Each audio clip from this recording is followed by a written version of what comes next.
Good morning, Mr. Gavin. Hey, buddy. Hi. So I've been thinking a lot about our conversation yesterday. You rocked my world yesterday. I am so proud of you. So here's what I want to say. Actually, my pursuit for a theory of everything stalled until I took geology. I had taken a lot of quantum physics. I had read a lot of string theory. And what really helped me understand blooms and how the universe works internally is ductile geology. What happens when things get weird? What happens when overhead mass is so great that it keeps what should be, from a temperature perspective, matter that wants to be a fluid or even a plasma in a lower state, and how what happened, what's it like for matter when matter wants to be something and can't, under pressure.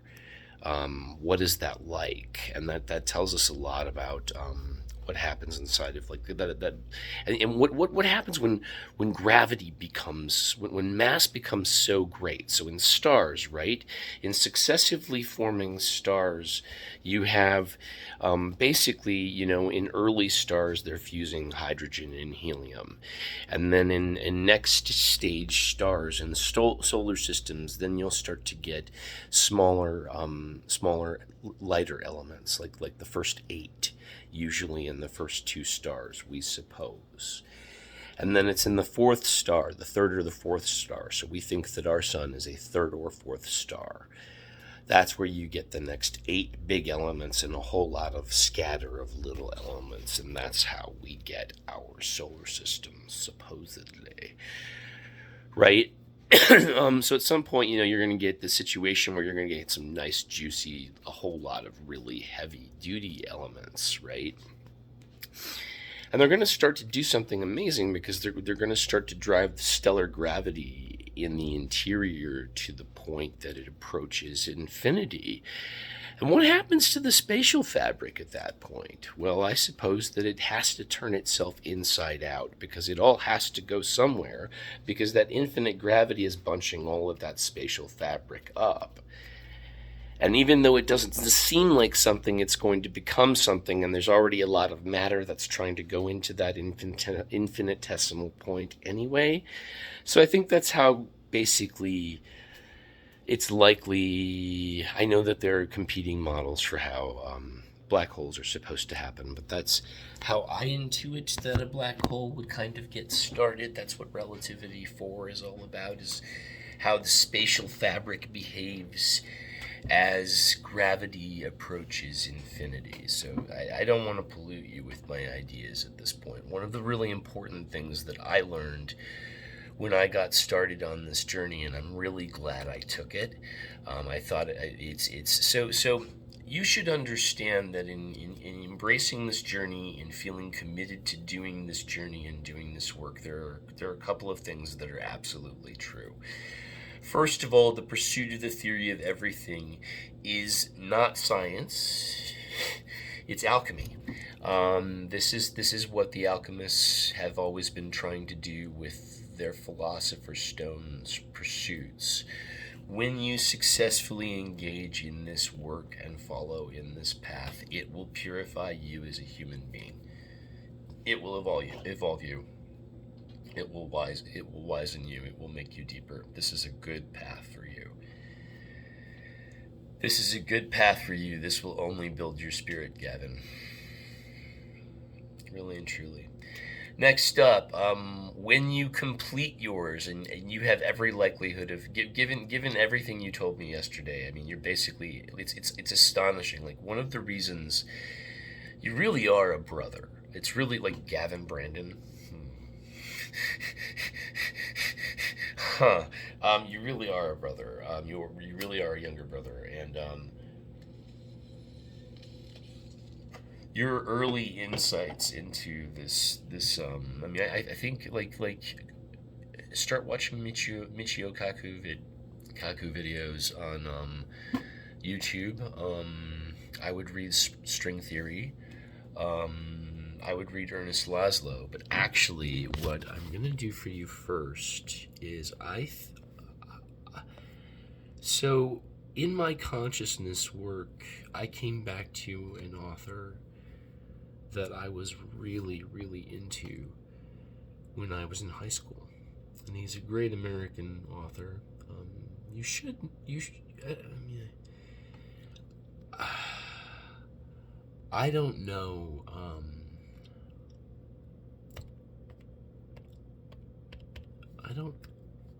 I don't know who you know about early American writers. Like, do you know who Ralph Waldo Emerson is? Do you know who Thoreau is? Why are we not opening this goddamn book? So, this is Ralph Waldo Emerson. The book is Nature, and I'm going to send this to you. I'm going to read some of it to you right now, and we're going to talk a little bit about it, because this is a good. This introduction is a good kickoff for your journey. And what Nature is about this is about Emerson creating his own theory of nature and how man fits into nature.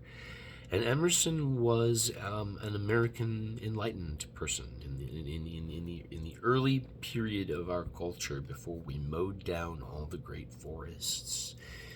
When the land was still new and discovery was possible, and people were taking adventures and having their lives be changed. And Ralph was out there doing really extraordinary things, and he was writing these really, he's a transcendentalist, that's his school of thinking, and he had transcended European culture and was becoming something truly new. So we're going to get to a really important part in 2 paragraphs, and this is the part that I really want you to listen to, because this is what's going to define you as a scientist. So this is the introduction. Our age is retrospective. It looks back. It builds the sepulchres of the fathers. It means it builds the headstones of our fathers. It stands on the shoulders of our fathers. It writes biographies, histories, and criticism. It is always looking backward. The foregoing generations beheld God and nature face to face, right? That's what we understand. At some point in the past, God was with us.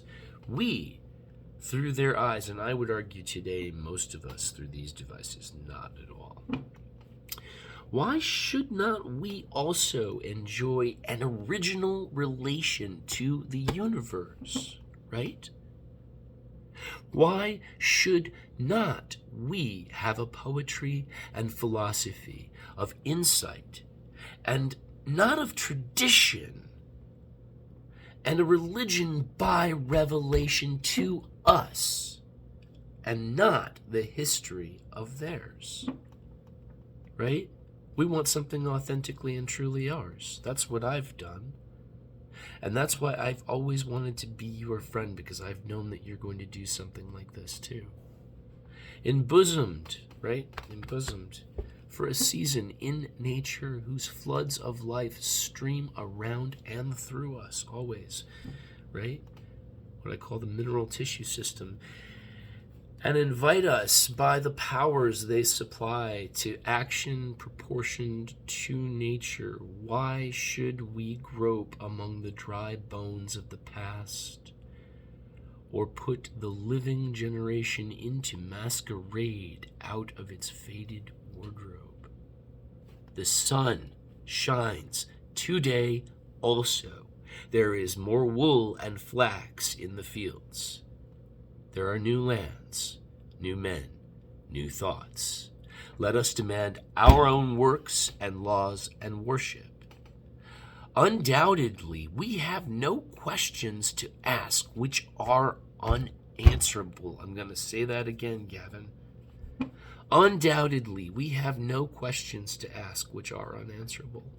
We must trust the perfection of creation so far as to believe that whatever curiosity the order of things has awakened in our minds, the order of things can satisfy, right? If we understand how nature's language works, nature will tell us how she works and how we fit into it.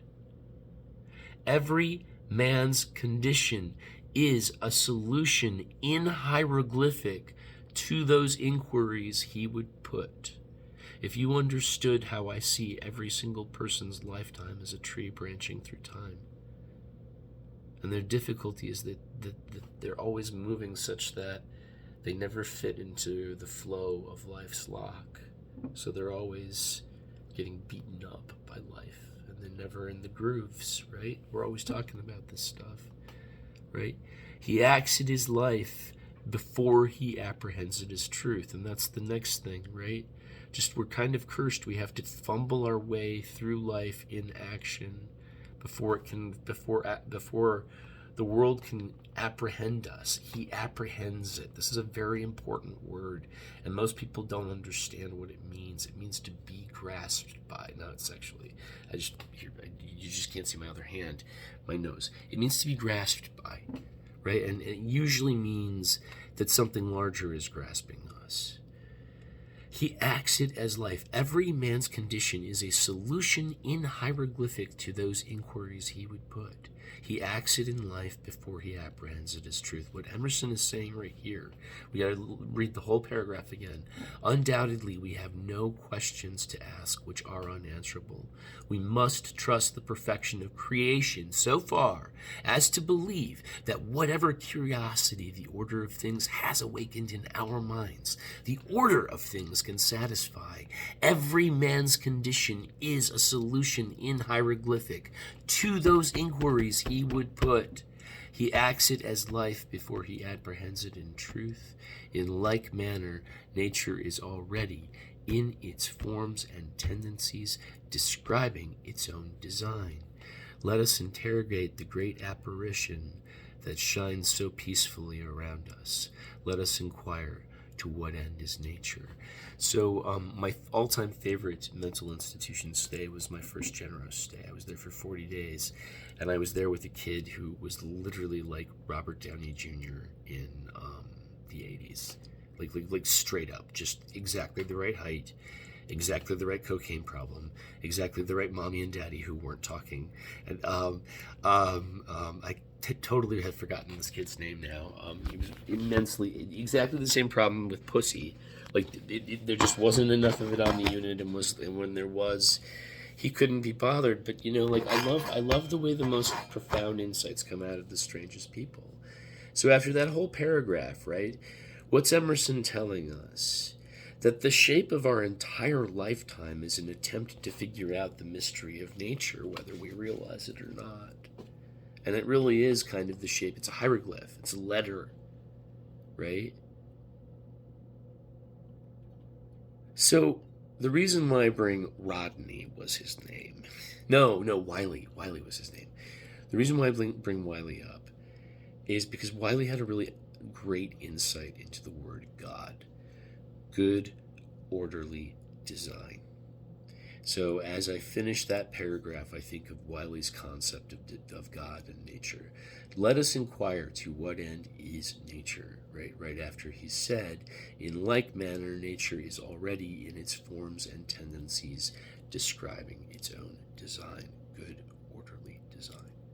Isn't that nice? So here's the part that you're going to get really juiced up about, because I quote this. I've quoted this in multiple books. I've quoted this in multiple essays, and it's on the website. And I feel like, to really do it properly justice, we've got to smoke some weed. Probably have to cough, right? Let's do it. Come on. Yeah. Of course, now that I want to cough, it's not going to happen. All science has one aim, Gavin, namely to find a theory of nature. So I said, theory of everything before, which is what you're pursuing, is actually alchemy. Emerson's asserting something different here. He's calling it a theory of nature, and that's ultimately the title that I use for it privately too, but it's not one that's commonly used. This isn't anything that's embraced in philosophic traditions. It isn't anything that's embraced in scientific traditions right now. The going theory, the going name, as I understand it, for this concern is either a TOE or M theory, or quantum gravity. There's also there are a couple of. Here's the next thing, Gav, okay? There are actually a lot of really interesting competing schools here, okay? So this is where, like, as you start to really approach this, things that vistas that get really interesting. So the reason that I'm sharing this book for you is I think this book is a really good introduction to the type of expansive thinking that you get to be doing. Other things that you should be exploring. Definitely get more into psychedelics. Psychedelics will help you do the thinking that you need to do. Use your phone to take advantage of math courses. Work your way up to higher level mathematics like calculus. Start to play with 3D rendering software and 3D AI software. Just use AI to sketch some of your concepts and ideas out. Keep a really valuable journal. Read outsiders. So people that are really valuable to think about are like Terrence McKenna. There's just. So your friend Brandon has a wealth of stuff here. He's done this. And what you find when you create one of these is that actually it becomes easier to create more than one of these. Because the universe is continuously viewing itself through trillions upon trillions upon trillions upon trillions upon trillions of points of view, unique points of view. And each of those really can say something cogent and cohesive and authentic. And that's exactly what Emerson is telling us about each of us being a hieroglyphic, So you're going to very naturally come up with your own theory of everything that's going to be different than mine. And what you have to understand is, and when you look at my early work, you'll see very plainly an argument for exactly this phenomenon, right? We're entering into a period ecologically where our climate is shifting radically and rapidly. And that is only going to increase. Even when we stop wasting and remove all the waste and clean up our biome, our climate's pendulum is still going to be swinging wildly more and more and more, well before it reaches a point of equilibrium and settles, and this will take thousands of years. So part of what we have to do is we have to have a lot of really good ontologies, a lot of really good theories of everything and technologies and related belief systems ready to go that we can culturally suit up into and switch into. Oh, look, circumstances have changed such that Brandon's ideas are no longer competitive, but Gavin's got some ideas that are really, really competitive in this new environment. Let's switch to Gavin's ideas right now. Boom. See what I'm saying? So that's where I really see us as needing to be. Because we've been in a really stable period ecologically for most of our history, and have never really understood periods of calamity as defining. And we've never had a civilization with so much weighing on us, so many different concerns needing to be maintained simultaneously. I think that it's a very good idea for us to have more than one very good idea about how nature works and about how we fit into that. And I think about and so I've joked about starting Hogwarts and starting the Jedi Temple. I'm actually quite dead serious about this. One of the things that we'll be doing when we get the company up and rolling is that it's going to be common knowledge that we have strike teams. You and I will be on strike teams. And these will be tactical problem-solving teams. We will be, for all intents and purposes, when we show up, we're the wolf in Pulp Fiction, Harvey Keitel. We're the fucking Avengers. Like shit will get fixed once we're there. A lot of what we're going to be doing in our company is drama and storytelling. We are going to be shaping story. We have to fix and save culture, Gavin. And in order to do that, we have to create new myths. So we're going to have adventures. So what I want for new Jedi, new wizards, right? And this is what you're signaling you're ready to do, okay? So what I want for you guys is I want you to ultimately to be able to build your own lightsaber, and you can't do that until you master your use of the Force and you master your use of physics, right? And until ultimately you come up with your own idea about how those two things fit together, because we're not going to tell you that. And then once you put that shit together, and you're demonstrably a badass warrior who makes the lives of others better, and makes the universe a better place, then, you become a protector. You see what I'm saying? Another way of looking at this is like you signaling to me that you want your rite of passage. This is you signaling to me that you want your feet. And in my order of spores, everybody's got basic skills, which are like, washing dishes, learning to sew, learning basic electrical repairs, learning basic plumbing repairs, basically anything that you can learn to do yourself, you should know how to do yourself. All the way up to homesteading, how to take care of animals, stuff like that, canning, jarring, everything that you can do to be self-sufficient is covered by a skill. And then challenges are neat. Challenges are something that you do with groups of people within your spore and within your family to positively affect your spore and or your greater community. And challenges are also something that we share on our spore social networks. We make shows about our progresses, and we might do challenges against other spores.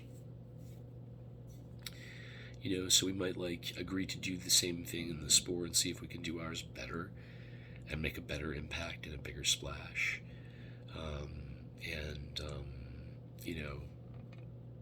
Get other feedback from other spores about what we've done, or maybe do a challenge with multiple spores. Maybe it's not an adverse challenge at all. Maybe it's just hey, we think this is a good idea. Let's all do this together in our communities and see what happens. So this is how we're like right now we're all very hands off about improving our world. Nobody sees any reason to do it. Well, what if you were in a network of community groups that you were benefiting lavishly from, beginning with, for the first 6 hours, you do, everybody gets together for Saturday, no matter what. It's what happens now. It's a long day. It's a good day. It's what we're gonna do from now on. And what you're gonna find is, after 6 hours, you guys will have gone through the news. You guys will have made every single scrap of food you and your kids are gonna eat for the week. It's all going to be boxed up. It's all going to be sitting out in the garage. Everybody's going to move inside. Somebody's going to play some music. There's already food in the oven. There's already food out on the table. The kids come upstairs. They've got their skits taken care of. Everybody eats. The Institute comes on. We do a couple hours of lectures. We talk. We Zoom with the groups. We answer people's questions. We help adjust their courses.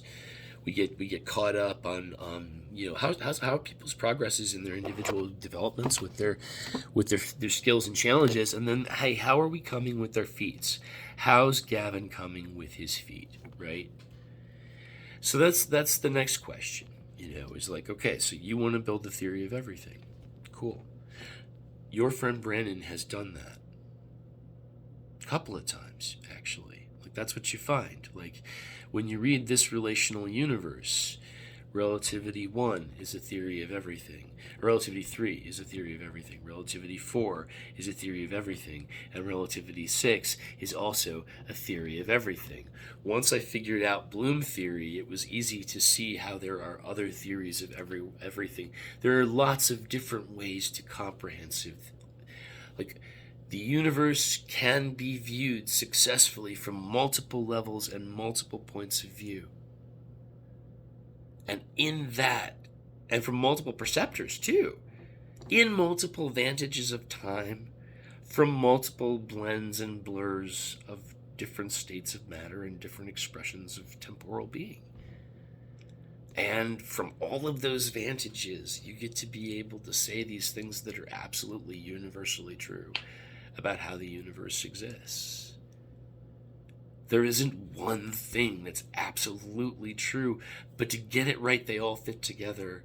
And you know that because once yours fits in, first of all, it comes alive and starts making music. And secondly, everything else starts making music differently with it.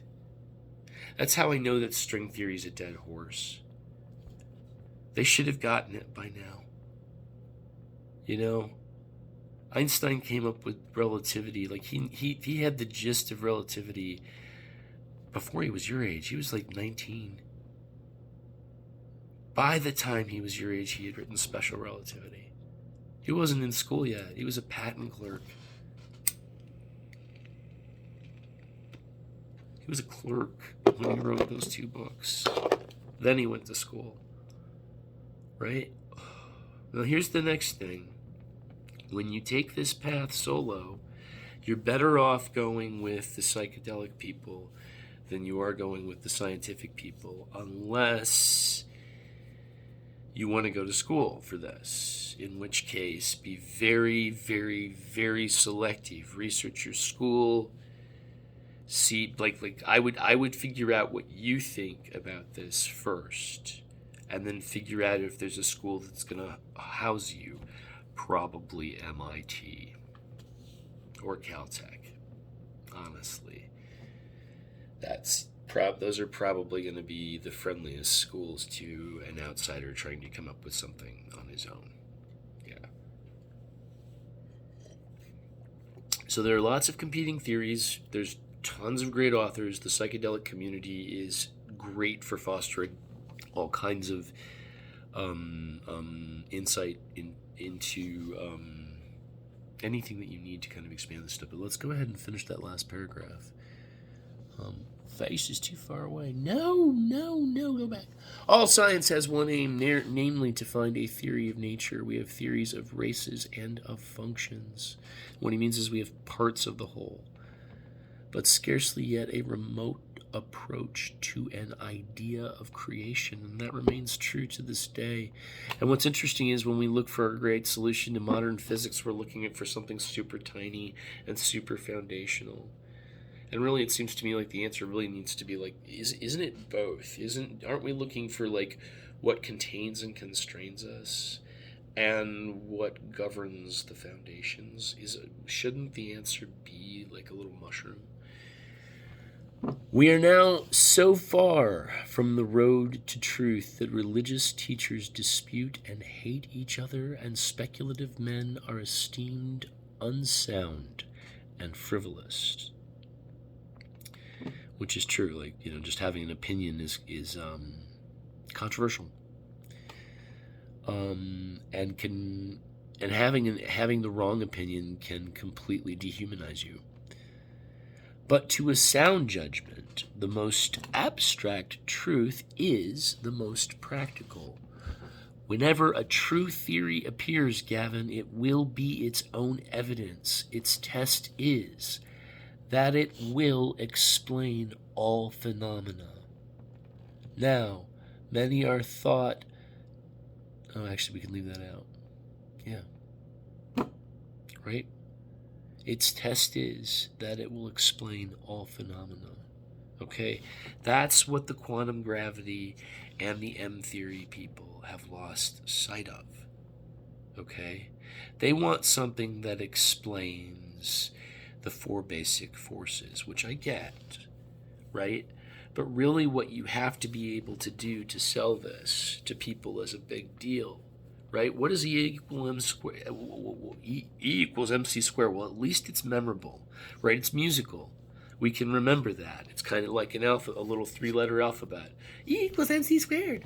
I don't know what that means, but it sounds smart. Genius.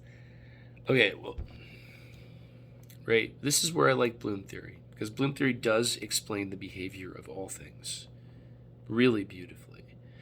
And like, I've got plenty of math. It's just I don't have like I don't have like high level simple equations for you. Like, because this is more like, we're sort of like, imagine that the universe is, in a very real way, set up at an intersection of these interdimensional projectors.